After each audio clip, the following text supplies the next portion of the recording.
Nation!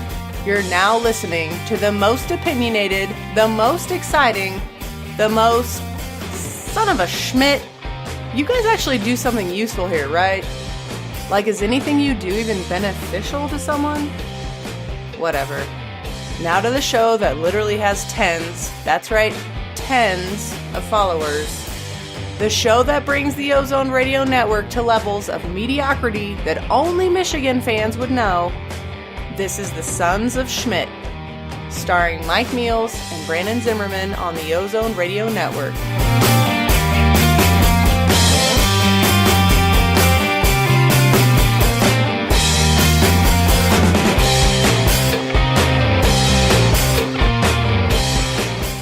Hey, welcome back, Sons of Schmidt fans. This is Season 3, Episode 6 of the Sons of Schmidt podcast.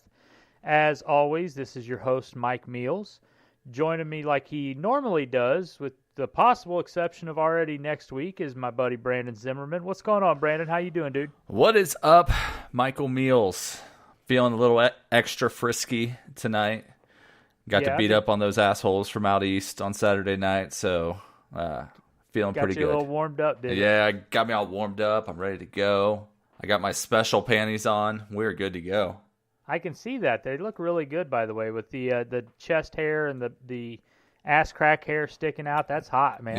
Yeah. It's a beautiful thing. I'm glad I can braid it now. Yeah, good. Looks like a multicolored Indian blanket there before long. Like a freaking troll doll. And the last listener we had to the show just shut it off and bye, we're done Ben, for the week. So see you later. All right, man. So as we get rolling, though, obviously this is the 6th week of the season. This weekend, Indiana comes to Columbus. Ohio State kicks off at 4 Eastern. Games on Fox. Dude, let's get to the important stuff. Tell me about your bourbon. Well, today, I'm trying something new. I try to do as much of local stuff as I can. This one's from Pueblo, Colorado. It's called Spirit of the Rockies. Rockies 51 Reserve. Honestly, it's okay. It's pretty freaking weak sauce, though. It's like 86 proof, so it's sort of like I'm drinking Coors Light, I guess. Well, for the record, this is the second shout-out this season to Pueblo on the podcast this year since... when I picked against them. Yeah, so, you should have known that was a loss coming up. Yeah. It's decent. Yeah? No, yeah. you got to like the local stuff. I'll be honest with you. I feel that. I try to do as much as I can. I also went with something local. I went with Maker's 46, so, it's Kentucky, which is... semi-local to the United States, I guess. Yeah. And Kentucky's like the greatest football team in the SEC, so tying it all back in here for us. So. Yeah. And they have inbred themselves into each state, so. Hey, how about that, right? All right, man. So obviously we're going to spend a little bit of time. There was a game this last weekend that was mildly entertaining. Truth be told, and I'll come out and say this, that was a great game to watch if you were an impartial fan. It was entertaining. It was dramatic. It was back and forth. It was hard fought. There were mistakes. There were great things that happened in the game. As a fan, it damn near killed me. I know, like in our group chat and everything, there were more than a few times that I was ready to murder everyone. Initial thought before we get into the Penn State recap real quick. Anything you want to throw in there? No, I really do think it was a great game. For us, it was rough, but I think most of you should kind of know by now, but I work in Colorado in the military, work with a bunch of different fan bases within, and so many different people came up to me and just said how good of a game it was. And these are non-Buckeye fans, non-Penn State fans, just saying how good it was. So, it was a great game. I was on the edge of my seat. Oh, yeah. And we'll talk more about it. But, man, that was the emotions on that one gave me a few more gray beard hairs than I had before the game started.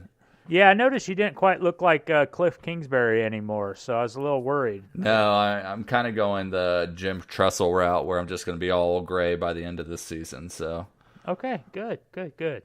All right, man. Well, on that note, let's take our quick break. We'll reset and come back, and we'll dive right into the Penn State game, and we'll go from there.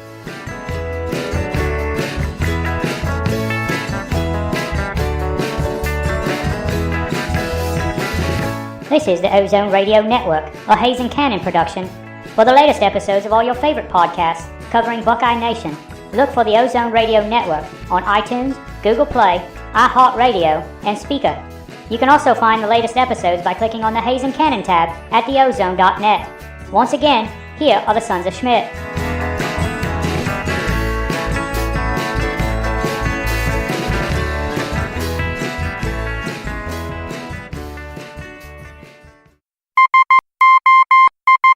All right, Brandon. So, obviously, as we mentioned, Ohio State went to they went to Happy Valley, knocked off Penn State 27-26. Second year in a row that Ohio State's came back from double digits, 2 scores to come back and win the game by 1 against Penn State. I know we're going to get into a lot here, mainly because Indiana is not nearly as good as they are in basketball. So we're going to spend a little bit of time talking about Penn State. But, you know, I mentioned in the opening, obviously this was a great game to watch as a fan just of the sport. Yes, we were a little on edge because it was our team. Obviously, we had a highly vested interest in it. You know, realistically, you look at this game, we had talked about it. Is this the game that sets, you know, Haskins' Heisman Trophy candidacy up? Is this the game where Ohio State determines and puts out there, this is who we are, we're going to go and win, you know, everything? Is this whatever it is, right? And realistically, at the end of the day, you sit down, it was kind of unbelievable. You know, Dwayne Haskins did not look like Dwayne Haskins until there's about 8 minutes left in the game. He started to get a little comfortable right after halftime, and then it kind of fell apart, and he come back. You look at Trace McSorley, who goes for, 461 total yards. You look at the stats that the Penn State offense puts up, and looking at that alone, you think Penn State dominates this game. Obviously, it was probably the best game that the Silver Bullets have had all season, collectively from top to bottom as a group. Man, it was a lot of fun to watch. That's why we love college football. But tell me what you saw, what you're taking away from that game, your initial thoughts on the Penn State game. Well, as we kind of talked about in our group chat, and I think you put it out on Twitter too, was like I actually felt pretty good after the first half. I was pretty confident that Ohio State would win. It was a lot closer than I thought it was going to be. But Ohio State came out and they were shook. You know, I mean, there's no doubt about it. They had never played in a environment like that. Most of those guys, because even last year, you would think about it, like most of the big games were at home. Yep. So all these returning starters, the McLaurins and Paris Campbells and stuff, like you've got to go back pretty far to face a environment, probably Penn State, you know, back in 2016, for those people that actually played in that game. That's not James Clark, but you know, I think they were shook, and I think the Penn State crowd like really kind of dominated that game, and Penn State, the football team, really rallied off of what the crowd was doing and was able to kind of take advantage of some situations there. We saw again, sort of like what we saw with Austin Mack against TCU, where the wide receivers just struggled coming out of the gate. You know, Dwayne Haskins' stats would be a lot better if the guys were catching the ball in the first half, but they had like 4 drops, I think, in that first half. And I mean, KJ Hill, you know, who never drops a ball, you know, like he is out there catching one-handed throws, you know, or one-handed catches and stuff. And he's dropping one that's, you know, hits him right in the chest. Barry had the drop on the pick. There were just so many uncharacteristic things for the Buckeyes that we normally don't see, but you have to go back and give credit to that Penn State crowd because they played a big part in that, and I think they really allowed Penn State to come out that first half and, just punch Ohio State square in the mouth. And luckily for all of us, Ohio State was able to withstand that punch and only go into half trailing 6. I mean, that's why I felt good. Like, that was the worst half of football we've seen from Ohio State since Iowa. And they were able to hang in there and fight back through with a guy making his 5th career start, I think it was. A running back that was hurt. Your best defensive lineman out. So Draymond Jones was battling stuff. I mean, like, there was just so much going on that, it was pretty amazing to watch. I was pretty excited about this game, and I was pretty lectured after the game when I was cursing so much. Well, I lucked out. My wife was actually out of town, so I was able to cuss and scream. I know I mentioned it to you guys, and I even put it on Twitter that there were a few times that I yelled loud enough that my dogs ran and hid from me. I was pretty into it. I mean, it was really, like I said, it was amazing to see the way the Silver Bullets were able to contain the entire Penn State offense, even though obviously McSorley has a game of his career. He comes out and has a huge night, but Ohio State's able to stifle the running game outside of McSorley. He doesn't have the greatest passing game, of his career or anything like that. And that was what we all considered as the weak point going into the game, was how would the Silver Bullets hold up? To hold that offense to less than half of its year average as far as points being scored. And granted, look, Penn State left a lot of points on the field Saturday night with, just stupid play calls, bad, kicking field goals and stuff like that. But I believe that you have to sit down and say that this truly was the best game the Silver Bullets had. What was your takeaway with the way the defense played, man? I actually was kind of shocked these past couple of days. I've been reading stuff about how, like, the defense still needs to step up and stuff. And, I mean, like, I came away from this game very impressed with the Silver Bullet defense. I was a little worried going in. And stats-wise, they, still gave up a lot of yards. I think they gave up almost 500 yards of total offense. But, watching the game, I feel like too many people go off of, like, the end of the game stats to base off of, like, how a defense did. I was very impressed simply because they came out that first half and they were on the field a lot during that first half. I mean, think about how many times the Buckeyes were going 3 and out there in the first half, and then going into the second half there. Like, that defense was on the field a lot, and I feel like regardless of how many yards they gave up, how many points, how many rushing yards to Trace frickin' McSorley, I thought they played really good. This was a tough offensive team to go against, and you look at the way that they shut down Miles Sanders, who came into this game running high. I mean, they held him to 43 yards rushing on 16 carries, 2.7 yards per carry. Really, I mean, if you think about it, the only Penn State consistent offense for them was Trace McSorley scrambling out.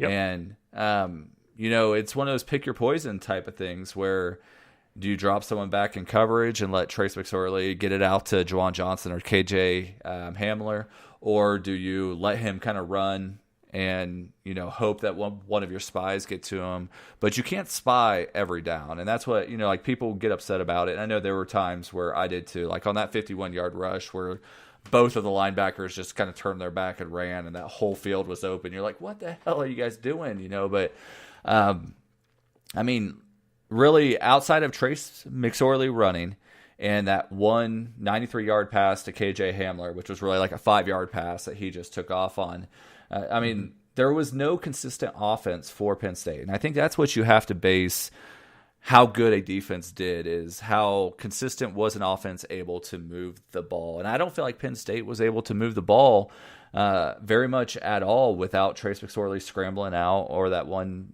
long play to Hambler. Of course, you don't want that 93-yard pass. And that was, once again, I think the defense was where they needed to be. I think it was a good play call for what it is. It just was, once again, a really crappy angle by that one weak safety spot and led it to where Hambler could just take off running. So, but we'll get more into that, I bet. Well, so let me ask you this, because, we've been hypercritical of the linebacker play. We've been hypercritical of most of the defensive backfield, their play at different points during the season. Obviously, the point was raised that this was the most tackles that the starting linebackers have accumulated in a single game on Saturday night. Obviously, even though they had quite a few bad plays, they stepped up and they did what they needed to do. What was your takeaway on their play specifically, talking about the linebackers? Was it good? Was it bad? I mean, I know I mentioned to you, I don't know that Tough Borland necessarily was – I don't know that he's necessarily 100%. And that's the only thing. And it's not. And I know a bunch of people have mentioned this, but the play that they showed the angle from behind the offense, and he's chasing McSorley. And it's not that McSorley's so much faster than him, because you just can't do anything about that. That's not Tough Borland's responsibility to chase down a quarterback that fast. But just watching him run, he looked like he's pained as he's running. But overall, what was your thought on the linebackers? Because that's something we have railed on over and over and over again this year. Yeah, I mean, I think that Malik Harrison played another great game. I'm starting to become like a huge fan of him. And like I told you, I think it was like either the first or second game. I think I was really kind of watching a lot of his replays. It might even have been during the offseason, watching some of the late games towards the end of last year. But, I wasn't too big of a fan of him, but I'm starting to become even more of a fan of him. I think he is kind of what we expected Jerome Baker to be last year. With a little more size. And he played another great game, 8 tackles for him, half sack, half tackle for loss. Tough Borland, I thought, looked better than he has all year. He looked a lot more similar to what he did last year. I felt like he was kind of in there plugging the holes. He also had 8 tackles, sack, tackle for loss, forced fumble. So, I mean, he had a productive game. His ass should never be spying any quarterback unless it's like Payton Manning or something, like any mobile quarterback. Do not have Tough Borland be the guy, because that's just not his game. Like they are setting him up for failure to chase down Trace McSorley. Like that's never going to happen. What he does good is he fills gaps, and he goes in there and he makes a tackle. He doesn't care if there's four linemen coming up on him. He's going to fight through those guys to get to that running back or to the quarterback.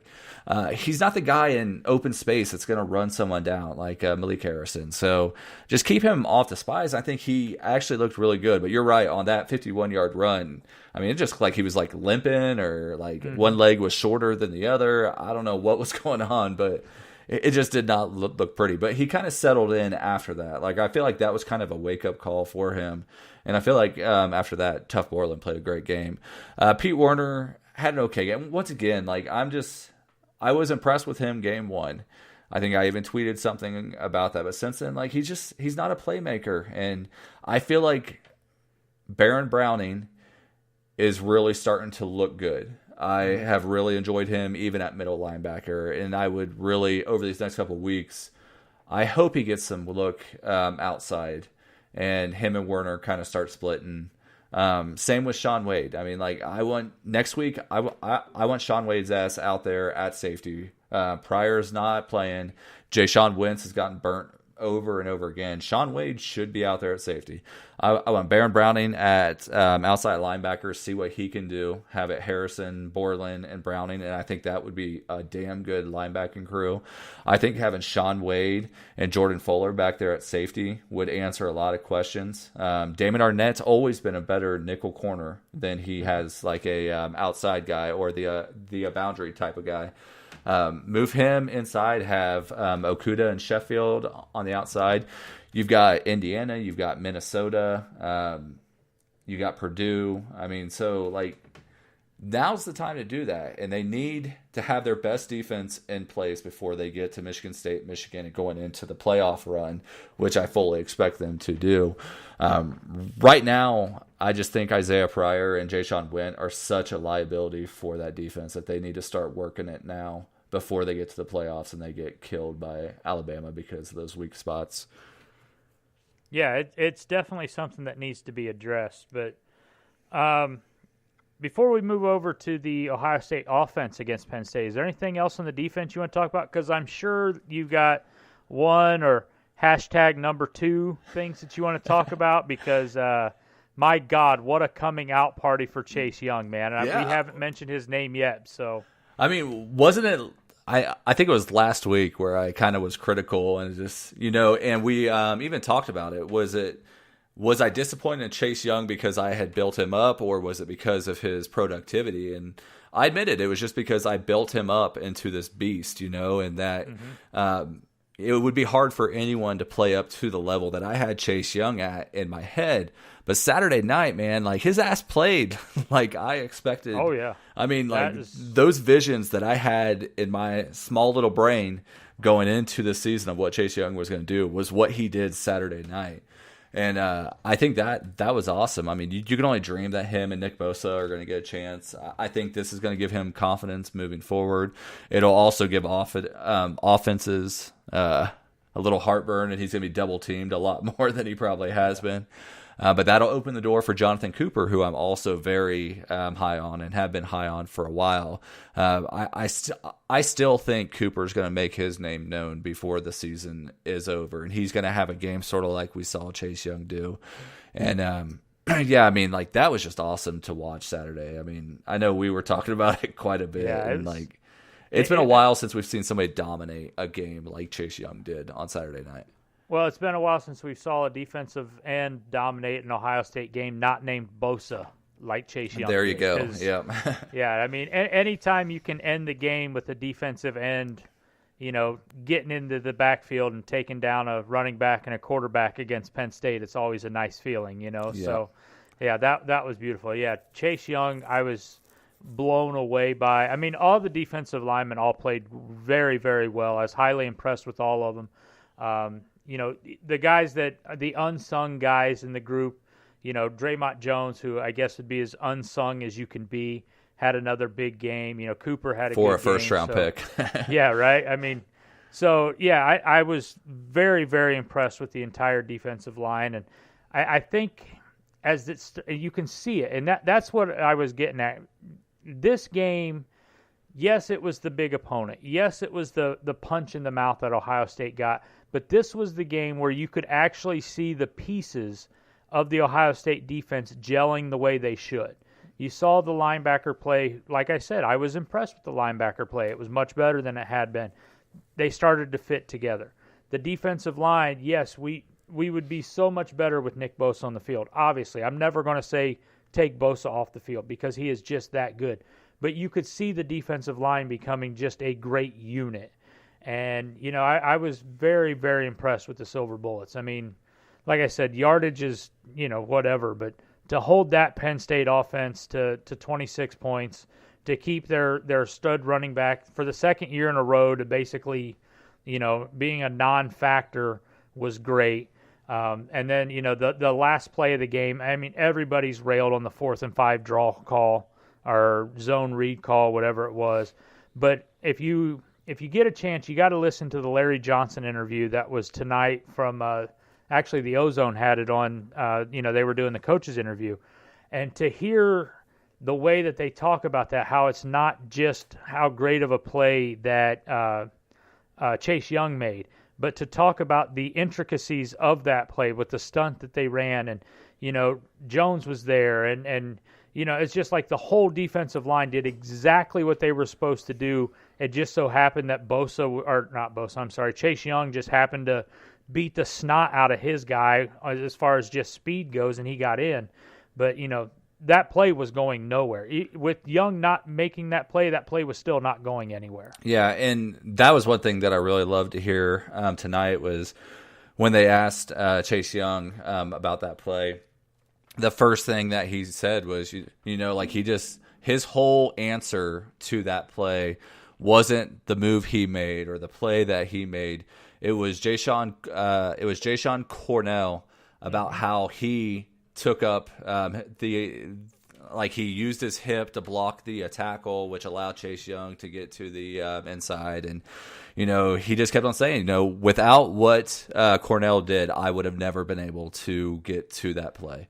And so I really enjoy it, especially for such a young guy, who we kind of saw maybe a little bit of maturity issues with a few weeks ago, like when he was thrown out of the game because he ran out to the field. It was great to hear him tonight just automatically give the credit to the guys next to him, the guys that kind of helped him dominate that game. It wasn't just all Chase Young. It was a team effort, and that defensive line is just a giant team led by Larry Johnson. So I agree with that. That's awesome.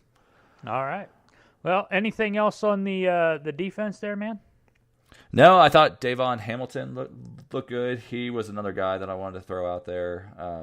And Kendall Sheffield, teams aren't even throwing at him now. So, did Kendall Sheffield even have a ball thrown at him? I don't think he did. I can't think of one. If it wasn't many. Yeah. So, yeah. And then that can't go without talking about that bullcrap Isaiah Pryor targeting call. That was pretty weak sauce. So that's very weak. Yeah. So. But yeah, that's what I got. I thought defense played great. I don't understand the criticism that the defense has gotten these past couple of days. I thought they looked awesome, and I think it's a giant step forward for the rest of the season, and we're going to start seeing a lot more dominant defense. Okay.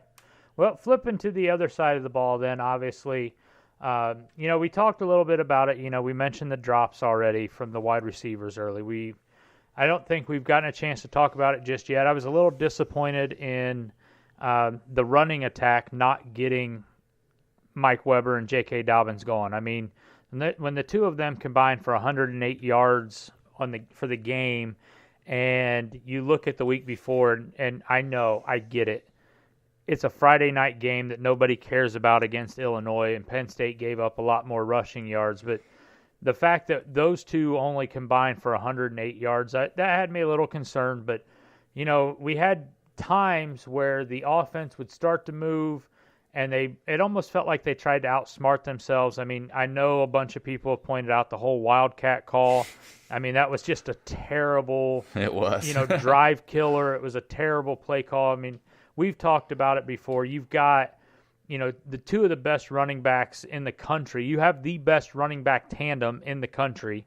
You have a running quarterback sitting on the sidelines. Why you want to put the ball in the hands of a wide receiver who's not used to it, I don't understand. But, there were times then that the offense looked really good. Coming out from halftime, that first drive, they looked good. And then, obviously, again, it's kind of echoing the TCU thing. There was about a 4-5, whatever it was, minute stretch where Ohio State's offense really stepped up and decided, hey, we're going to win this game. Obviously with the drive there with a little over 8 minutes left, I think it started, and then the last touchdown. But what was your takeaway with the offense, man? What thoughts do you have on that? Yeah, the running game obviously worried me a little bit. I thought playing calling with that, I know that's another thing that we talked about on Saturday night on Twitter and stuff, was I thought play calling did not really set the running game up to succeed too much. There were a lot of trying to get the ball outside to establish a run game, and Penn State, what they do is they blitz from the edges, and so you're trying to run outside into where they normally blitz, and it just wasn't working out too well. The Wildcat, yeah, I'm not going to go too much more into that. That was just, there's a lot of people on that team that I would run the Wildcat with before KJ Hill, and I'm a huge KJ Hill fan, and both of us are, and that's just not his game, KJ Hill's just not the little speedy, make guys miss type of thing. KJ Hill's not even the H-back that I would run the Wildcat with. Yeah, there are so many other people that I'd be doing that with that, it just, none of it really made sense to me. Dwayne Haskins, we talked about it. He was a little worried there at first. I think worried's the best word for it. The offensive line wasn't giving him the best protection. His wide receivers weren't catching the ball for him. His running game wasn't going. So I think he kind of felt a little bit of pressure, but he was making some good throws. He made some bad throws. Obviously, I could think of like a few overthrows. There was the one, like the comeback route where just misread what I think Austin Mack was doing, and the ball wound up like 10 yards to the right of Mack. There were little growing pains there, but I thought overall Haskins looked okay the first half, and it would have been a lot better if the wide receivers would have caught the ball for him and helped him out quite a bit. My biggest concern is still the running game. I'm still a little bit worried about the offensive line and their run blocking moving forward. At some point, you're going to need like just a big game from both of the wide receivers to kind of give that offensive line confidence. Because I think right now they just don't have confidence to run block like we normally see from a Ohio State offensive line. It's really been a while since they really dominated a game throughout. There were portions in TCU where they kind of did, but against Tulane, against all these teams, it's just not the normal dominance that we see. So hopefully sometime over the next week or two, we see a dominant run game performance from the offensive line, and we see J.K. Dobbins and Mike Weber combined for like 300 yards rushing or something, just to get them moving forward for Michigan State and Michigan and all those other teams. Yeah, absolutely. I mean, I'm trying to remember who it was. I believe it's our old friend Mike Citro that mentioned it, but it's like having two Ferraris and keeping them in the garage. It's like you got to get these guys out and let them run a little bit. And I don't know. I'm not smarter than Ryan Day. I'm not going to say that by any means. I'm not smarter than Kevin Wilson, but there has to be a way that they can find something that'll make that work. One other question. I know this has been brought up and it's been asked a lot, and I wanted to get your take on it. 4th and 1. Why does Ohio State not line up under center?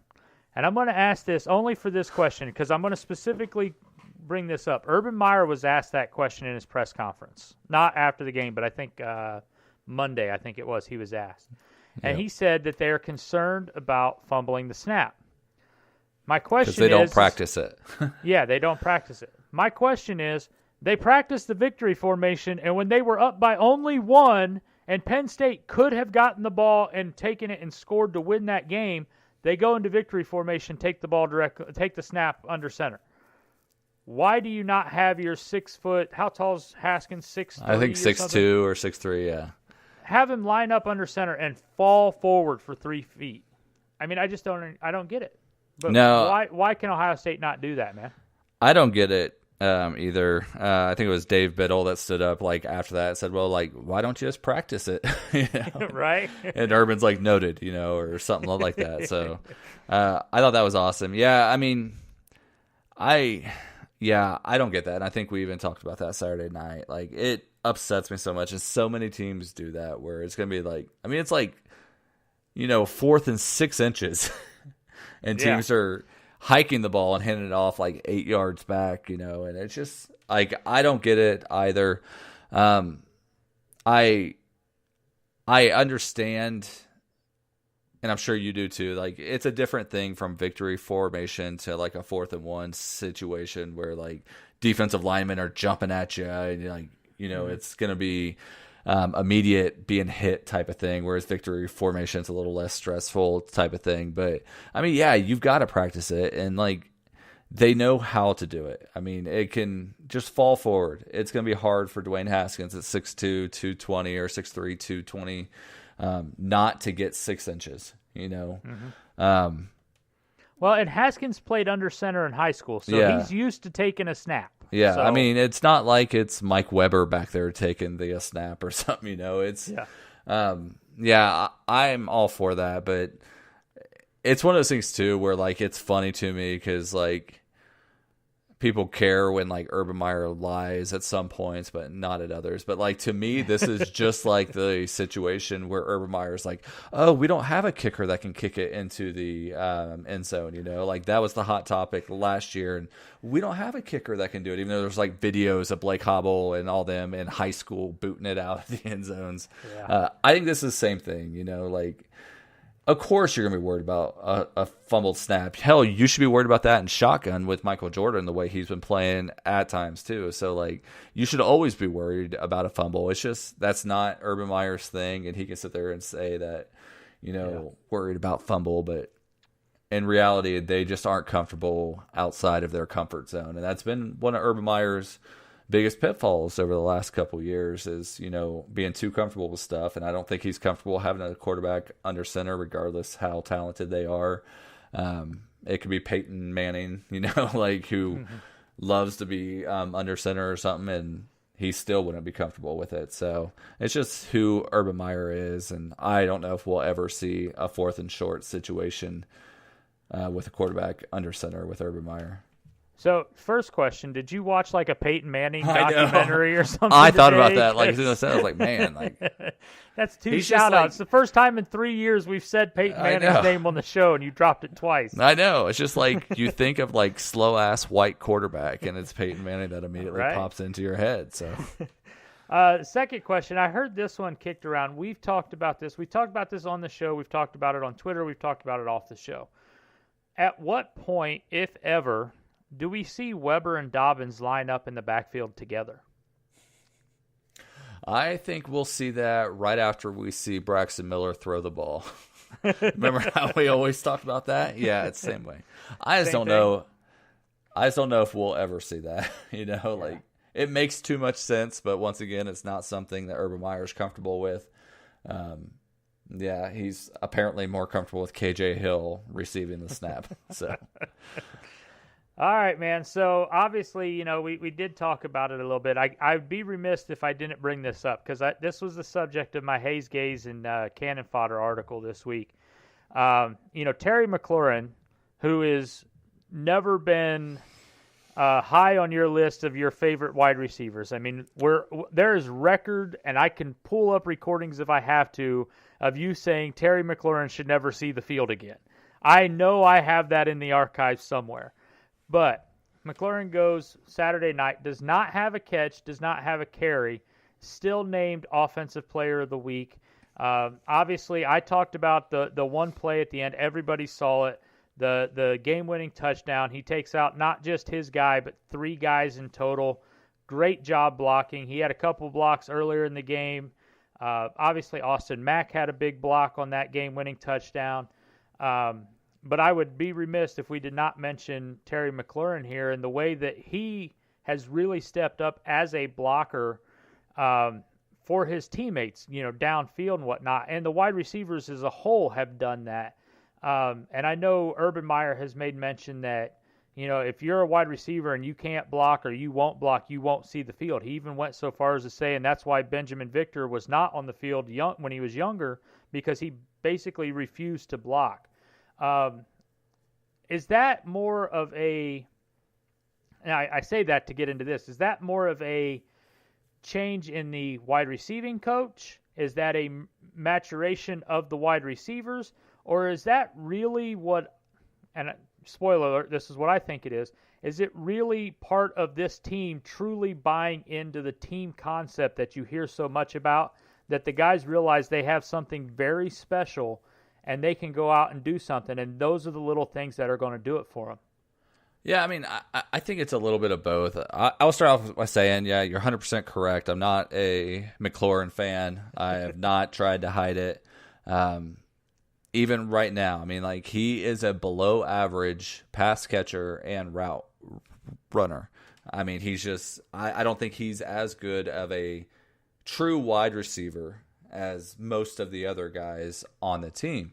With that said, though, he kind of has taken on that Evan Spencer role where, you know, he's going to finish the year with maybe 15 catches, but, you know, his blocking has become more valuable than what those catches could do. And there is enough other playmakers on the field, the Paris Campbells, the KJ Hills, the Austin Macks, the Ben Victors, that can make up for his lack of receiving ability because he is such a good blocker downfield and stuff. And those plays that he made on Saturday night were amazing. He deserved offensive player of the game. I mean, purely for that one where he got the three dudes. But, I mean, it was all night he was looking downfield. Johnny Dixon's the same way. I think a lot of people expected Johnny Dixon to have probably a bigger year pass catching wise this year than he has so far. He kind of became that like big play guy last year, and this year he's been kind of relatively quiet. I mean, I'd be shocked if he has caught more than one or two balls over the past 3 weeks. But, you know, it's the little things that him and McLaurin do, like on that pick, you know, like the Penn State guys running free. I mean, Johnny Dixon made up like 20 yards like it was nothing to stop them. So those guys have kind of taken on the role, and I think it is that whole brotherhood thing where they know what their role is. Their job is to help everyone else make plays when they are supposed to make plays, but their main goal is to be in there and just be a wrecking ball, kind of slow people down and let the Paris Campbells, who are faster than everyone else on the field, have those open lanes to take off and run. So I think it's a little bit of that, and then I think it really a big part of it too is you got to think about how long these guys have been in the system. So I'm not a big Zach Smith fan, but I don't think the blocking has as much to do with the changeover of the wide receiver coach as maybe other people do. I think it has more to do with McLaurin's been here for 4 or 5 years. Johnny Dixon's been here for 4 or 5 years. So like this is just a very experienced and seasoned players doing what they know they are supposed to do, and kind of been ingrained into them their whole time at Ohio State. Yeah, and if you watch, like, you know, those two, the two you mentioned, McLaurin and Dixon, those are also the guys that are in on all the special teams plays. You know, they're gunners on the punt team, and, you know, they're going down and making tackles and down and punts and setting the defense up to give up 93-yard touchdowns and stuff like that. But you know, they have really matured as team players, and I really felt that we needed to spend a little bit of time recognizing that because, you know, as anyone that's ever played a sport, you understand that not everybody's going to be the Dwayne Haskins that's going to go get all the awards. You know, you have to have those team guys, and as much as we've bashed Terry McLaurin over the last 3 years on the show, he had a hell of a game for not showing up in the stat line, and I thought that was great. So, real quick, anything else you want to put in on the offense before we cover the over-unders and look at the news from the week? No, I think we went another week without a tight end catch, so the tight end's back at Ohio State. Yeah, and if the next pass attempt is like the last one, I'm okay with them not having any more catches. So, yep. All right, with that note, let's go ahead and look here at the over-unders, starting with Dwayne Haskins. Last week, the over-under was set at 5 passing touchdowns. We both went under. We had 3, and we both had that one right. We had J.K. Weber at 200 yards rushing. Obviously, that was 108 yards. We missed that one. We both took the over there. K.J. Hill with 100 yards receiving. He only ended up with 57. We took the under on both of those. We had that right. The first one that we really split on was the starting linebackers with 6 tackles. I don't know the full stats. I know I stopped counting when I got to 13 solo tackles among the 3 starters. You had the over, I had the under. You were right, I was wrong. Congratulations. Get used to it. We had Fuller with 6 tackles. We both took the over on that. He ended up with 5 solo, 8 total tackles. We had that one right. Then Nurnberger, we had him at 7 scores. We both took the over. We missed it. He had 3 with a field goal taken off the board. He had that one that he made, and then it got taken off, and he missed the next one. So, quick recap on those. Is there anything that stuck out or that you were saddened by, or anything that pops into your head off that? Or are you good with all that stuff? No, I mean, we already talked about it. Obviously, the biggest thing for both of us was like we thought J.K. Weber was going to be able to run all over the Penn State defense, and that was far from the case. Far from the case. So, all right, man. So I know we've both paid attention to the different interviews and the depth chart news and anything. I didn't really see anything that came out. Like I said, the only thing that really stuck out to me, I've already mentioned the talk about with Larry Johnson talking about the play, the 4th and 5 draw play. I don't think anything changed on the depth chart. I looked, but it didn't. The only seem like thing was Ja'Shawn Went was listed as the starter at safety. Well, that's by default. Yeah. I mean, and then I know they mentioned that Shaun Wade is going to be the number 2 safety in that spot back there, but should be number 1. Should be number 1. Anything else on there that stuck out to you, or are you ready to take a quick break and come back and look at Indiana? Let's break it up and look at those Hoosiers. Well, that's a perfect play. Man, you're getting better at this radio thing, man, because this week we have a new sponsor, as we typically do from week to week. This is a place called Hoosier Daddies. I haven't really heard anything about them. I'm not sure what this is. Do you know anything about Hoosier Daddies? Yeah, I just got a random phone call from them, and they wanted to sponsor, so we kind of went for it, and we'll see what commercial it is. This is honestly the first time that I've heard it, so. Sounds good, man. Let's take a quick break, and we'll hear what they have to say. We'll come back. We'll talk about Indiana.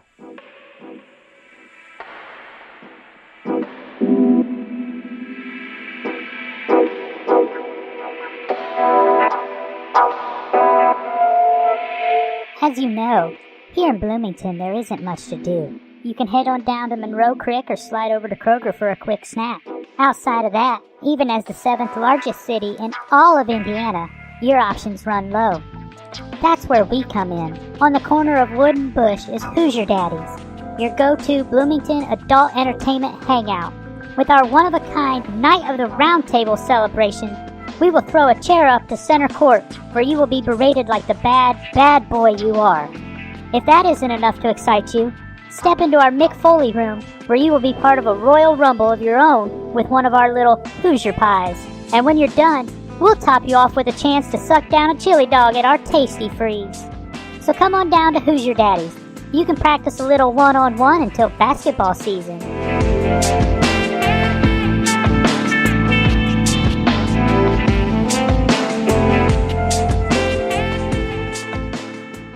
All right, so by the way, I guess if you're in Bloomington, check out Hoosier Daddies, because that seems like that would be a place that most of our listeners would probably enjoy. But let's go ahead and take a minute, and we'll look forward to Indiana. Indiana comes into Columbus this week, second game of a 2-game road trip that they're on. They came out of New Jersey last weekend. They went to Rutgers, won that game 24-17. Indiana starting not a freshman quarterback, a quarterback that has 10 career starts. This will be his 10th career start. Oh my God, I'm drawing a blank. Payton Manning Ramsey. Peyton right? Ramsey. There we go. I got to get another sophomore. Got to get another Manning reference in. Hasn't actually had a terrible year. He's kind of a dual threat quarterback because we've never seen that. We've never seen a quarterback that likes to run the ball or can throw it. But looking at Indiana, what have you seen out of them that Ohio State fans should be concerned with? And what do you think Indiana is going to try to do this week? Well, I mean, honestly, I think the offense is going to look a lot like what Penn State tried to do. I think if Indiana's smart, that's what they're going to aim for. Peyton Ramsey is going to be like if Trace McSorley had a little less talented brother. That's, kind of what Peyton Ramsey is. So I think you're going to see them try to establish the run. Who did Indiana do that with, like, back in the day? Was it, like, Diamant or something? Like, Xander Diamant when, like, he came in and ran for, like, 190 yards or something. I don't know. The only Indiana quarterback I can think of is Antoine Randall. No, it was like, gosh, I feel like it was like 4 or 5 years ago where Ohio State knocked out Indiana's starting quarterback. And this dude, Xander Diamante, came in and, like, just shredded them for, like, 190 yards or, like, 200 yards or something. See, when you say that, all I think about is we had that stretch of like 3 years in a row where we did that to Maryland, and their backup quarterback kept roasting us. Yeah.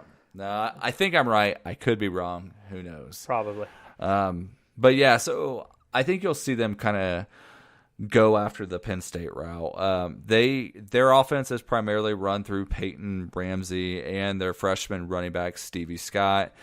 Stevie Scott's got almost 500 yards rushing so far this year.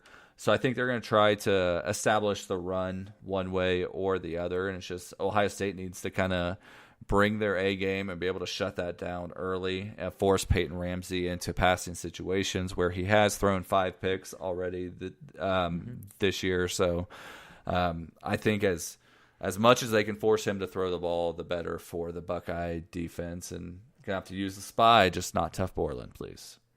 Yeah, Ramsey is 8th nationally with 115 completions this year. So he does throw the ball quite a bit. He's at least somewhat accurate with it. Obviously, unless you throw 400 times in 5 games, to be 8th nationally, you're going to be somewhat accurate. I think it was 71%. I looked at the number. I'm trying to remember, 70 or 71% completion percentage. I do have that, he had just over 1,000 yards, 8 touchdowns, 5 interceptions, like you mentioned. So I do know that he also has, 170 yards rushing this year and a couple of touchdowns. So he's obviously a big part of their game plan. He's going to move the ball. Now, he's not going to move the ball like McSorley. Let's be honest, as you mentioned. But he is going to be able to move the ball. I've said it from the beginning of the year. Indiana is going to be probably the best 5 to 7 win team in the country because they're going to be a pain in everybody's side, and they're just going to be that thorn that just keeps poking you. The one thing I can't believe that you didn't mention, though, when you mentioned Stevie Scott, is who is Stevie Scott's running back coach? Stevie Nicks? You're drawing a blank? Yeah, I don't know. Oh, man, it's Mike Hart. Oh, is Every he with Buckeyes, Indiana now? Yeah, he's the Indiana running back coach. So I knew that'd be a name that you'd love to hear. So, no, I think that's the only thing Ohio State really needs to worry about are those two, as you mentioned. They have a couple receivers that none of them are really standing out anything fantastic. They do spread the ball out quite a bit. Indiana's averaging 232 yards a game. Overall 180. Wow, I am stumbling all over my tongue. 232 yards passing, 179 yards rushing a game. So the bulk of that's going to come from their running back and from Peyton Ramsey. So I really don't see this as being a challenge for Ohio State. It's going to be a good team, but it's not going to be a challenge for the Buckeyes defense. But what about when Ohio State has the ball? What do you see going on there, man? Well, I feel like I've been saying it for weeks, but I think they really need to try to establish that running game and get the offensive line some confidence, like we kind of talked about a few minutes ago, where you get, J.K. Dobbins and Mike Weber into some space, give the offensive linemen some confidence, and really just kind of see what they do this game and moving forward, because they really are going to need the running game to be a little more established going into Michigan State, who has struggled against Purdue, who also hasn't looked good at times, but they are good teams, and especially when you get into the Michigan game, you get into Big Ten championship game against Wisconsin. You're going to need J.K. Dobbins and Mike Weber going at full force. Another thing we've been fucking saying for weeks is, I feel like Mike Weber should just sit this game out, let him rest up a little bit. They said he wasn't 100% going into last week either, so just rest him up a little bit. You can rest him against IU. J.K. Dobbins showed last year he can be the primary running back going against Indiana. So, that's just – they really got to get that running game going. Yeah, and Indiana's given up 4.4 yards per carry. So their defense is already a sieve, and they're not exactly they haven't exactly played the top of the Big Ten yet. I mean, their only loss this year was to Michigan State, but then they played FIU, Rutgers, Ball Virginia. State. Yeah, I And mean, Ball it's not State, like yeah. they've been playing a bunch of powerhouses. So Yeah. that's a number that we should definitely see go up after this week. Yeah. And I think it's a given that, Dwayne Haskins is going to throw for 300-plus yards, whether, if he wants to, he will, if Ohio State wants him to. So yeah, their pass rush is non-existent. Yeah. I think I was doing the math in my head. I think it was like 6 guys have a sack for Indiana, and I think only one of them has more than 1 sack or something, right? Yeah, it's something like that. It wasn't very good. So, yeah, I mean, overall, let's be real. This is Indiana. Indiana's good for Indiana. They're not anywhere close to Penn State, Ohio State. They're not TCU. Little tidbit here before we get to the over-under, though, for you. This will be Coach Tom Allen's 31st game at Indiana. Do you know how many losses Urban Meyer has in his career? In his career? Uh-huh. I'm going to go with 31 since you let in That's a good guess right there. Man, you're catching on to this shit, I tell you. Yeah. So, not exactly a, Bear Bryant versus, Woody Hayes kind of coaching matchup here. The visitors aren't really bringing the wood, if you know what I'm saying, on this one. So question for you. I know I don't get to ask questions too much, so I got a question for you. It's terrible. I'm putting you on the spot. Are you worried about a letdown game this week at all? No, and only because unlike last year when, we won the Penn State game and then went to Iowa, the difference is they will be playing at home. And I brought it up a couple of times, and I've asked you about it because I believe it is a big difference from last year's team is the overall buy-in from this team as to being a total team. And then you add in the fact I still think this is a pissed-off team that's mad about what happened in the offseason. So when you have that anger that is built up and is just coming out and it's constantly there, and you have everybody buying in and doing their job, and then you add in the fact that you're going to be sitting at home, you can sleep in your own dorm room all week, you can do all that. I don't see this being a trap game like the Iowa game last year. What about you? I don't know, it's weird because I don't think they will lose. There's no doubt in my mind that they will lose. I could see them playing sluggish, though, even with it being at home. Even with them being pissed off from the offseason stuff, I could see them playing sluggish, and not that it's going to be a close game. I mean, I don't see Ohio State putting up 70 this week or anything crazy like that, but I mean, it's amazing that we can sit here and pretend I think they're going to score in the 40s, and that's considered a sluggish game, and so I don't know. I'm worried just because it was emotionally draining. They're young kids that it may take a little bit for them to get going, even being home.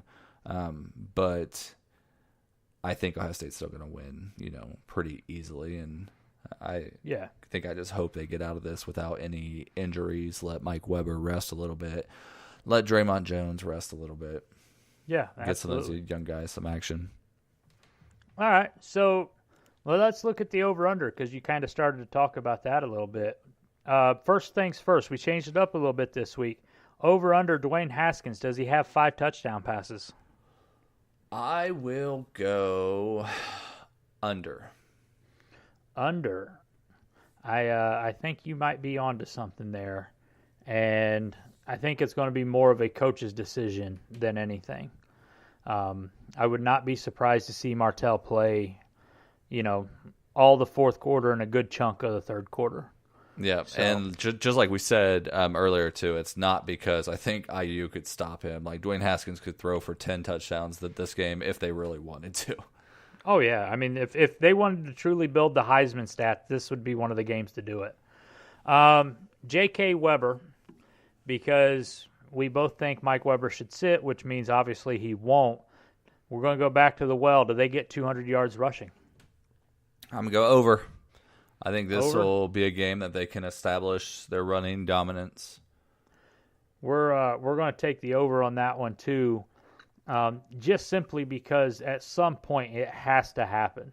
Those two are too damn talented for it to not happen. And this is a team, like I said, they average giving up 158 yards a game rushing. At some point, it has to happen. So. And they've got to break some long ones at some point.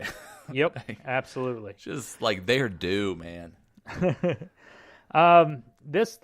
next one, we kind of combined a couple of them together, a couple of the show favorites. We're going with the H-back spot. KJ Hill and Paris Campbell. Because we can never seem to get the 100-yard receiver out of the way, let's put those two together and say, do they have 12 catches combined, over under? Oh, man. I will go... I'm going to go under. Under? Once again, because I think they're going to kind of rest people early.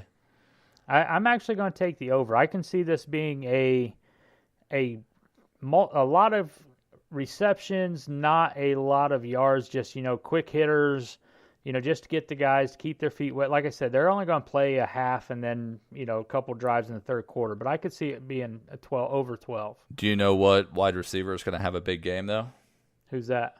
Terry McLaurin. Just watch, the way Urban Meyer thinks, he repays people, and I think they're going to focus on McLaurin a lot early on.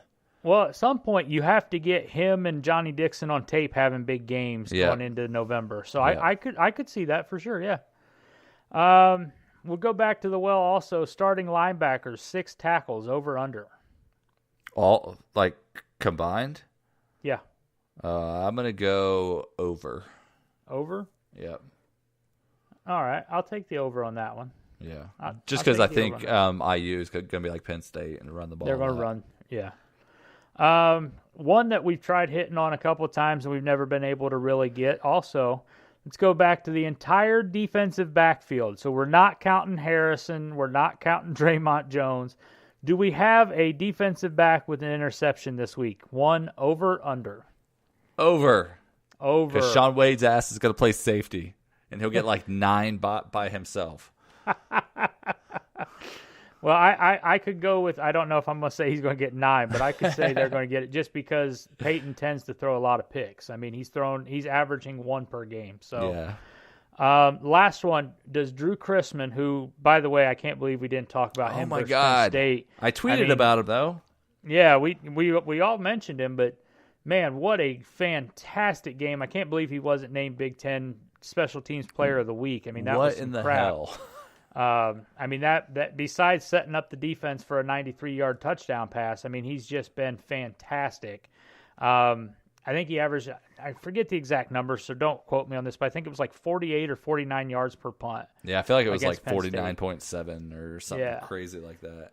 So this week versus IU, the few times I expect him to actually punt, does he average 45 yards, over, under? You know what? I'm going to go under. I feel like if he does punt, it's going to be one of those where they're at the 50 type of things. So I got you. I'm going to go under. Smart play there. I can see him having 2 or 3 punts, especially when the backups come in, and one of them is going to be a big booming punt, and that's going to bring the average up. So I'm going to go with the over on that one. So, all right, man. Last chance to say anything about the pre-Indiana game. Anything you want to throw in here? No. No. I got nothing. Good. Neither do I. Get out of this without any more injuries. Please. Last thing we need is another one. So, all right, man, when we come back, I don't know what you're going to rant on for your Son of a Schmidt when we come back and get it, but I know I'm going to kind of unload on something that we talked about on Saturday night. So if you're a fake fan of the Buckeyes or an annoying fan, I'm about to call your ass out. So we'll take a quick break. When we come back, we'll get the Son of a Schmidt. Ladies and gentlemen, it is now time for your favorite weekly segment. Son of a Schmidt. Son of a Schmidt. Son of a Schmidt. Son of a Schmidt. Son of a Schmidt. Son of a Schmidt. All right, dude.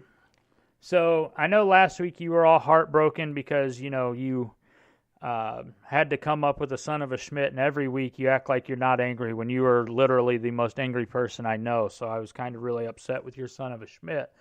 But that being said, this week I have to specifically bring something up because it quite frankly, it really pissed me off on Saturday. Ohio State was in a fantastic game. Yes, there are times where they played like crap. We talked about that. There were times that they looked brilliant and they were great. They came away with a win over a top 10 team on the road. Fantastic. My Son of a Schmidt this week is specifically aimed towards the people that we interact with online, especially like on Twitter and on Facebook, you see it. The people that we lovingly dubbed fake Buckeye fans on Saturday night because some of them were ridiculous. And there was one specifically that I'd mentioned to you guys. I actually sent you the screenshot when we were talking about it. And what this particular person had stated, and I'm not even going to mention their name because it annoyed me so bad. I actually muted the guy so I didn't have to see his crap anymore. But he says, here's what we know. Haskins isn't as good as we thought. Perfect quarterback for the Buckeyes is someone who can run and throw pretty good. Martell may be the answer. Now, this was, I believe, in the second quarter. Ohio State's offense obviously was struggling a little bit. I was the first one to come out and say, look, Dwayne Haskins, there's times that he's rattled. You can see it. Like there was one throw in particular that sticks out in my mind. The guy was not to him. He was going to get hit in the face. Unfortunately, as a quarterback, you have to take those hits sometime. But he rushed the throw. It was an overthrow. He kind of threw off his back foot. It wasn't pretty. But that kind of stuff, you see it. There's another guy that particularly went off more than a few times about how terrible Urban Meyer is as a coach, and he needs to just step down. And, this is the umpteenth time since Urban Meyer's been in Columbus that he's been out game planned and out coached, and he's had a better team, and yada, yada, yada. Y'all, I get being upset. I was upset. But at some point, delirium has to stop. You can't be that far of a nut job and, you can't be saying that stuff. I mean, that's just stupid. You look like a damn fool. I get being mad. I get venting. I get when you see something that's pissing you off, say it. I'm cool. That's what Twitter's for, right? That's what everything's there about. But for the love of God, stop sounding like a freaking idiot because you just make everyone look bad and it's retarded. I mean, it's so bad. I can't stand seeing this stuff. And it's like, my God, what in the hell is wrong with you? I mean, use a little common sense. It's okay to be pissed, but use some damn common sense. So, short rant, but I had to get that off my chest. Son of a Schmidt. Yeah, those ones are always fun. It's there's a certain part of our fan base that just loves to be angry, I guess would be the word for it. They love to be disappointed in everything. So, this is an undefeated team. We've won 10 in a row. At some point, you have to enjoy it because we only have so many college football games. I mean, God damn. But the backup quarterback's always going to be the most popular guy on the team. So always, that's true. Sorry, Ben. Sorry, Ben. All right. So mine is going to... I'm going to have to walk a fine line here. So, last week, as they do every week, Ohio State put out their motivational posters, motivational videos, and there was a large gaggle of ass clowns that jumped on to Ohio State saying silence. Once again, which has been bugging me for a while, is like we've got this large gaggle of ass clowns that are fighting behind caring about domestic violence, caring about victims of really any crime in an effort to bash Ohio State, to bash Urban Meyer simply because of who they are, knowing damn well that they don't give two shits about victims in real life. So Ohio State puts out the motivational poster just of Austin Mack sitting there, finger up to his mouth, saying silence. And of course, everyone that needs clicks to provide for their families jumped on this and turned it into Ohio State's telling people to be silent about, domestic violence and all this bullshit. So, and it turned into a big pissing contest. Once again, it goes back to some of my past rants where, like, if someone's being stupid like that, just don't retweet them, don't acknowledge them, don't do anything. That's what they want. But it turned into just days and days of people. And, like there's the one big violence victim that's kind of made her name known about putting her name associated with the Buckeyes and this domestic violence stuff. Just saying the most outrageous stuff. And, just ESPN writers, USA Today writers, just like down the line, all these national medias pretending that they give two shits about domestic violence. But then October 1st rolls around and you see nothing from them. And for all of you that should know, because we're all big domestic violence people, at least we pretended like we were for the past couple of months, I actually do this quite a bit, and October is Domestic Violence Awareness Month. So all these people that pretended like they cared about domestic violence are now suddenly quiet as soon as October rolls around because they don't even fucking know that it is Domestic Violence Awareness Month. So, what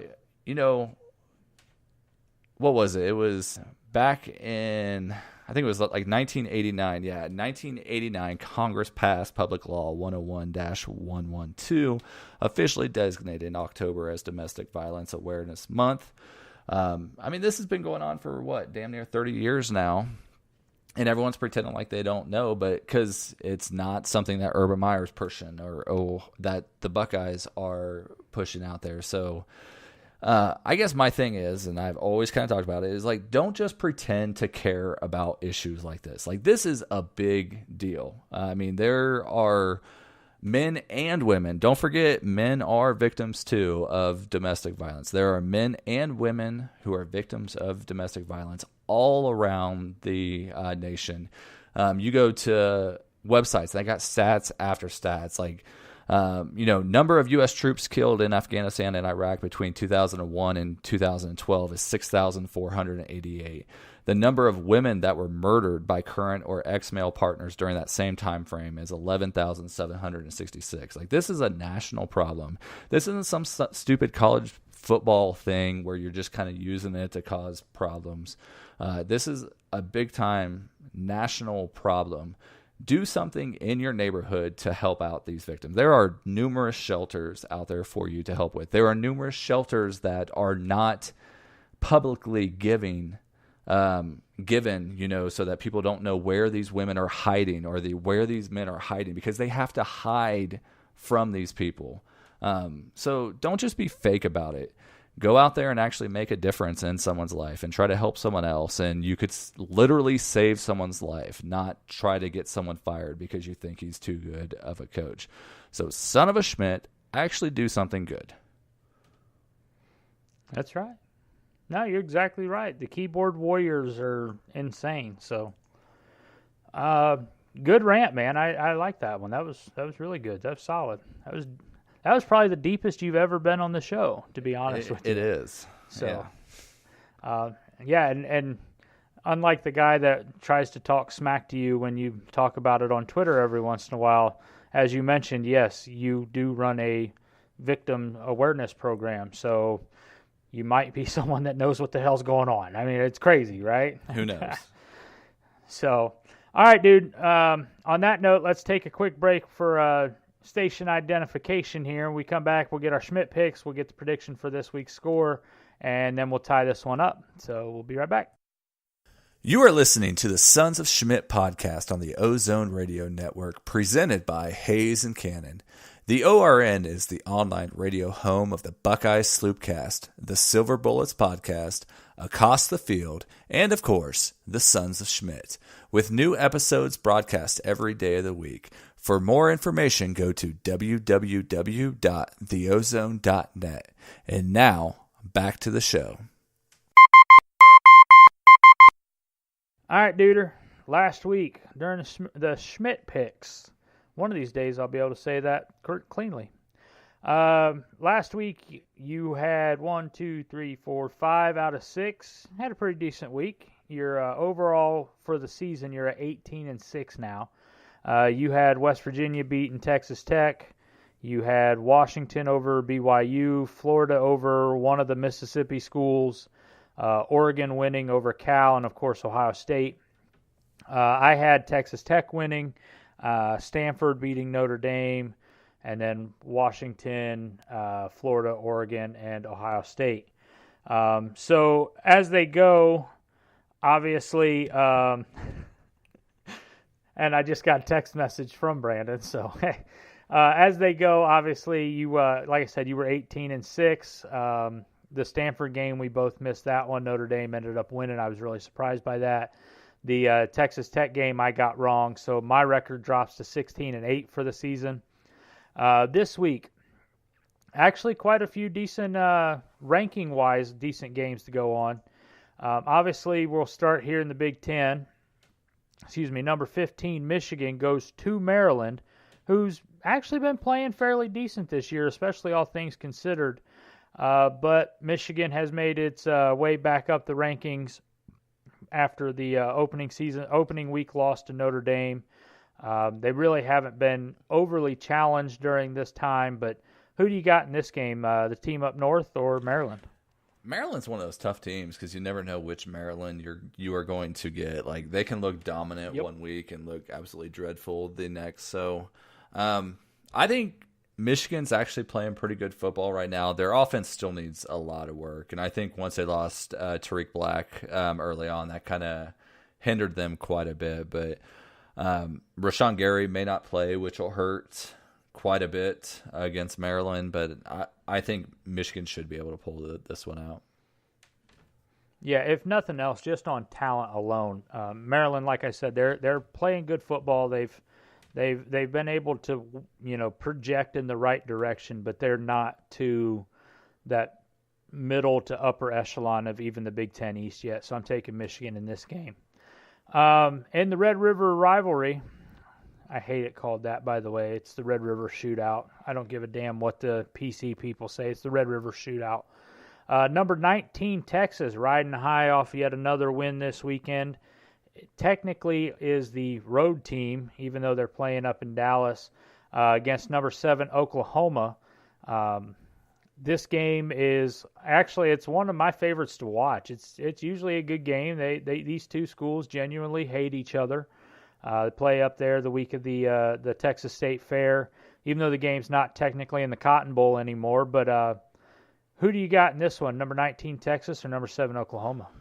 I got some friends that may. Wait, you know what? I take that back. This game is played still in the Cotton Bowl, I believe.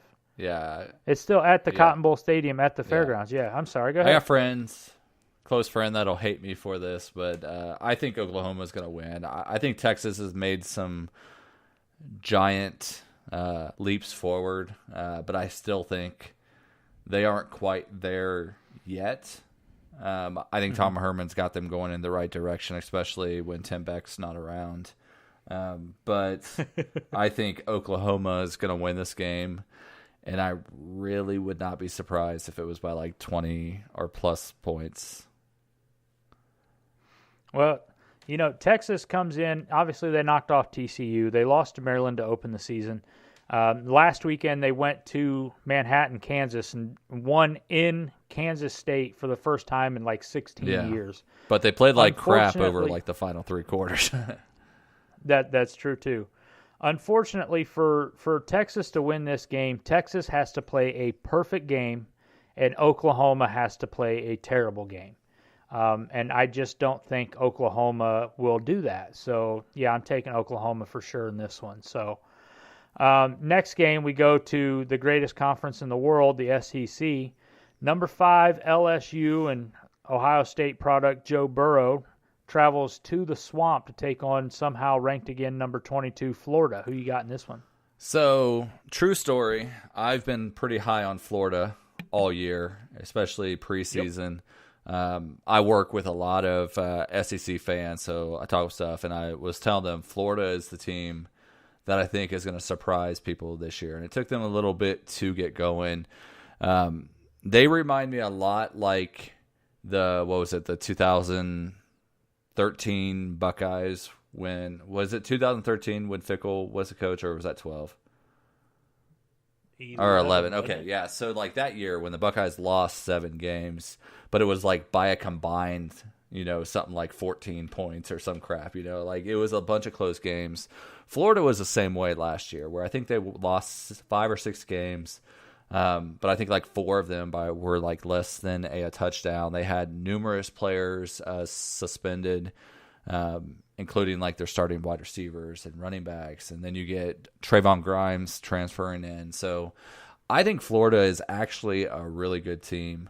And I am going to go with Florida in this game. I think they've got the defense to slow down LSU, and I think they have just enough offense. This could very easily be one of those like 16-13 SEC slugfests that we see. But I'm going to actually go with Florida with the win in this game. Going for the upset, huh? Yeah, see, unfortunately being here in Houston, I get to hear a lot of SEC talk, especially since A&M joined, and we all know that A&M is now laying claim to SEC country. But LSU is one of those schools that I kind of follow a little bit. They are close, and not just because Joey Burrow's there, but because a lot of the people I know are LSU fans, and I've confessed my love for Coach Orgeron, and I love to just hear him talk. I'd want him to narrate my life if I could, but LSU, their wide receivers are not great.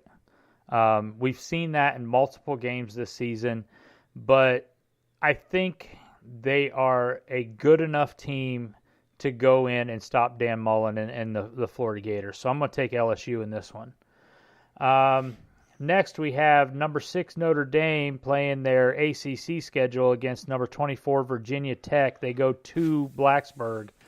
Notre Dame surprised a couple people last week, obviously knocking off Stanford with the new quarterback and everything. What do you see in this one, dude? I want to go with Virginia Tech so bad. And if they had, some of their starters playing, I know like their quarterback's out and stuff, I would be very tempted to go with Vautech at home. Notre Dame's playing a lot better than I gave them credit for. I didn't think they would beat Stanford. I definitely didn't think they would win by as much as they did. We need Notre Dame to lose at some point. I just don't think it's going to be this game. Yeah, and, Virginia Tech lost to, who was it, Old Dominion or something? They did, and I think Vautech's a good team. I mean, they beat up on Duke last week, who was a top 25 team. I just don't think they have what it takes. Yeah.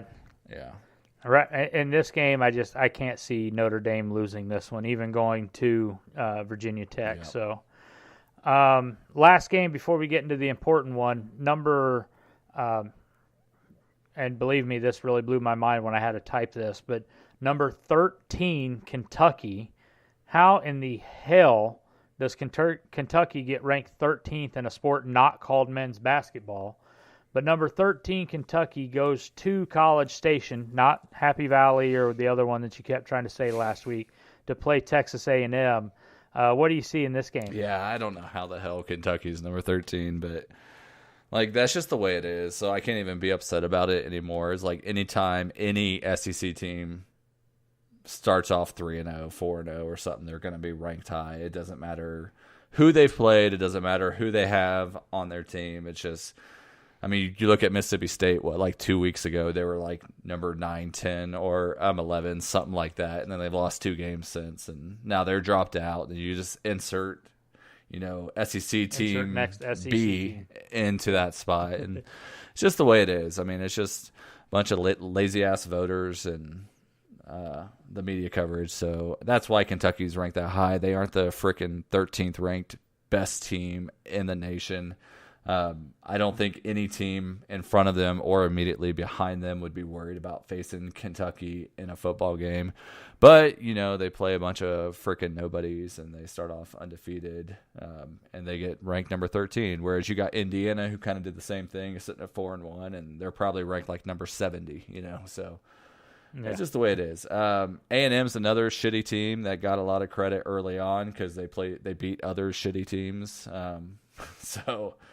And they played Clemson tough, who it seems like everyone plays Clemson tough nowadays. So I think Kentucky's going to win just because I think A&M's more shittier than this shitty team from Kentucky. Shit. All right. Well, don't hold back, man. Tell me how you really feel. This one, I just don't see Kentucky being able to go into Kyle Field and winning. I'm going to take the home team. I'm taking Texas A&M in this game. So I'm taking all the local teams closest to us in the SEC country, apparently. Before you go into this, I've got a bonus game for you. Speaking of shitty teams that play shitty teams. Is Colorado School of Mines playing again Close. this week? Colorado versus Arizona State. Colorado has jumped up to number 21 because they're starting 4-0. Because they beat Nebraska. I live here in Colorado. There's a few Colorado fans speckled around here. And I had this talk with them. Like, you're 4-0, but it doesn't mean you're good. But once again, AP voters are lazy as shit. But, they were a team that went 2-7 in conference last year. Finished the year 5-7. They've beat 4 teams with a combined record. The combined record of the 4 teams they beat are what? Guess. 2 and whatever. You're giving them too much credit. It's 1-14 really? Are the teams that they beat. So you've got a team that went 2-7 in conference last year, have beat 4 teams that have a combined record of 1-14, and now all of a sudden they're ranked number 21 because of their record. How in the hell? So Colorado, number 21 versus Arizona State in Boulder. Oh, so it's in Boulder? Oh, then I'm definitely taking Arizona State. I'm going to go with Arizona State too. Yeah, so... Well, hold on. Let me add that one here. So it's But that was just another little rant that I had. It's just polls this earlier is so freaking meaningless that it bugs me. Just because a team goes 4-0 does not mean that they're a good team. But voters just are so lazy.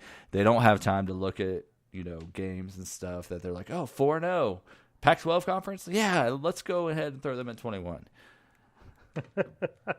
All right, so I got that one added on. And you're taking Arizona State too, right? Oh, of course. Good. Go Sparky. All right, man. Last one, the big game everybody's obviously worried about. Indiana comes to Columbus. As I said, it's a 4 o'clock kick. It's a little weird time, but I'm assuming that the baseball playoffs have something to do with that. But obviously, Indiana comes in to play number 3, Ohio State. I'm assuming you're taking Ohio State based off of our conversation so far, but give me your final score and any final keys to the game that you need for me. Just as I've mentioned a few times, I really hope Ohio State works on their run game. I don't think we're going to see a 70-point outburst for Ohio State simply because I don't think they will want to. I'm going to go, and I even feel like this is going to be way too high scoring, but I think I'm going to settle on 52-13 Ohio State, and I honestly feel like that'll be around the max that they will score. I would not be shocked if they even scored low 40s in this game. Well, shut up, man. You're taking my score from me. No, I think you're onto something good there. I'm actually going to go, obviously Ohio State's going to win this game. I don't see the offensive output that we had seen in some of the earlier games. I don't see Dwayne Haskins going for over 300 in the first half alone. I do see a lot of backups playing, a lot of guys resting and trying to get healthy for, as I've mentioned, get through the month of October and get into November, which is the real meat of the schedule that remains. So I'm taking actually Ohio State to go 42 and Indiana to get 10. So 42-10 is my score there. So, all right, man. So that's everything I had on our list. Any last little tidbits you want to throw out here? You want to add? No, I was able to get my rant in against Colorado, so that was my main thing. That was the key. Absolutely. The only thing that I have is, obviously, as I've mentioned, the worst thing you can do against Ohio State this year is to be leading and have more than 4 minutes of game time left, because apparently all it takes is Ohio State with 4 minutes on the clock, and they can come back and get you, as they've done multiple times this year. I don't think Indiana's all that great. I would not be surprised to see Indiana make a bowl game this year, but they're not really that good. So they're going to come out, they're going to give this their best shot as possible, as everyone against Ohio State will, but just nothing else. The depth chart alone is going to win this game for the Buckeyes. So if you don't have anything else, man, let's go ahead and wrap this one up. Let's do it. Sounds good. So, all right. Are you, by the way, real quick, are you posting anything on this week? No. No? I got nothing. Okay. Tell everybody where they can find you on Twitter. You can find me on the Twitter machine at bzimmerman9, where I have many sarcastic takes, and you can follow and enjoy my tweets. And you can also find me sometimes on the Ozone, where I post articles that are usually very snarky and opinionated. It's kind of my shtick. And yeah, Hayes and Cannon. Woo! Sounds good. Obviously, I'm Mike Meals, so you can find me at MMEALS, so M Meals. And you can look for my stuff. I have a weekly Monday column and a weekly Friday column on Hayes and Cannon. So the Friday one is just your Big Ten things to know. So just a little bit of tidbits and stuff to put out there. That's one of those ones that's kind of fun for me to write. But the information on the show will be in the closing here. Obviously, you can find us at Sons of Schmidt. You can find us on Facebook. Follow everybody else that's on Hayes and Cannon, the different Ozone Radio Network shows. And with that being said, man, let's tie this one up and we'll send it out. So go Bucks. OH. I-O.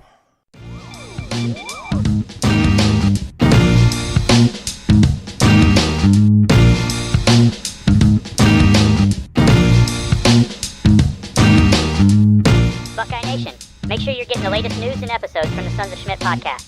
You can like us on Facebook at facebook.com/Sons of Schmidt. You can follow us on Twitter at Sons of Schmidt, or email the show, sonsofschmidt@gmail.com. And look for us on Hayes and Cannon at theozone.net.